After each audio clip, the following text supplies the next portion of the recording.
안녕하세요. 김강균 변호사입니다. 오늘은 취득 시효 완성 후 토지를 매도한 경우의 법률 관계를 알아봅니다.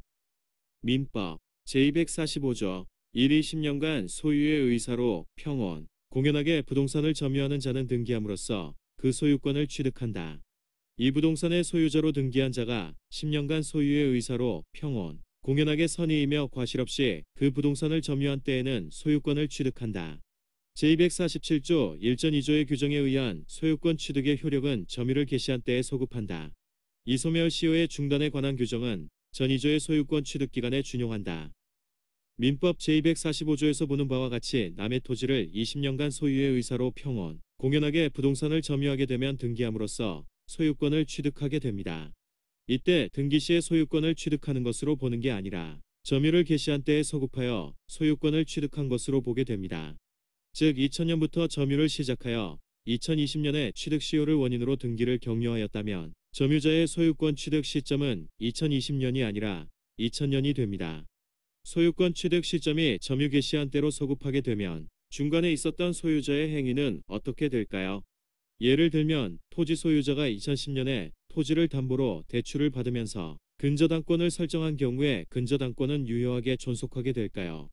점유자의 소유권 취득 시점이 2000년으로 소급하게 되면 토지 소유자의 근저당권 설정은 권한 없는 자의 처분행위로 무효가 되는 것일까요? 이에 대해 대법원은 근저당권의 유효성을 인정하고 있습니다. 즉 대법원은 타인의 토지를 20년간 소유의 의사로 평온 공연하게 점유한 자는 등기를 함으로써 비로소 그 소유권을 취득하게 되므로 점유자가 원소유자에 대하여 점유로 인한 취득 시효 기간이 만료되었음을 원인으로 소유권 이전 등기 청구를 하는 등 그 권리 행사를 하거나 원소유자가 취득 시효 완성 사실을 알고 점유자의 권리 취득을 방해하려고 하는 등의 특별한 사정이 없는 한 원소유자는 점유자 명의로 소유권 이전 등기가 마쳐지기까지는 소유자로서 그 토지에 관한 적법한 권리를 행사할 수 있다.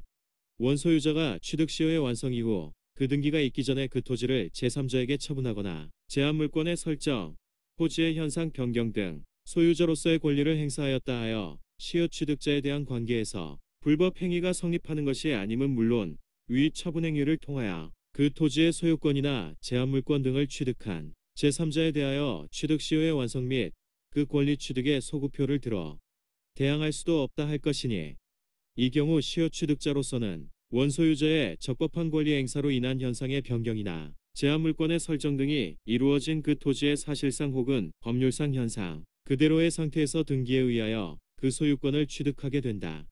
고 판시하였습니다. 그렇다면 토지의 점유 취득 시효자가 근저당권 말소를 위해서 대출금을 갚은 경우에 채무자인 토지 소유자를 상대로 구상권을 행사할 수 있을까요? 이에 대해 대법원은 시효 취득자가 원소유자에 의하여 그 토지에 설정된 근저당권에 피담보 채무를 변제하는 것은 시효 취득자가 용인하여야 할 그 토지상의 부담을 제거하여 완전한 소유권을 확보하기 위한 것으로서 그 자신의 이익을 위한 행위라 할 것이니 위변제액 상당에 대하여 원소유자에게 대위변제를 이유로 구상권을 행사하거나 부당이득을 이유로 그 반환 청구권을 행사할 수는 없다. 고 판시하였습니다. 오늘은 취득 시효 완성 후 토지를 매도한 경우의 법률 관계를 소개하였습니다. 관련 내용이 궁금한 분들은 상담 바랍니다. 감사합니다.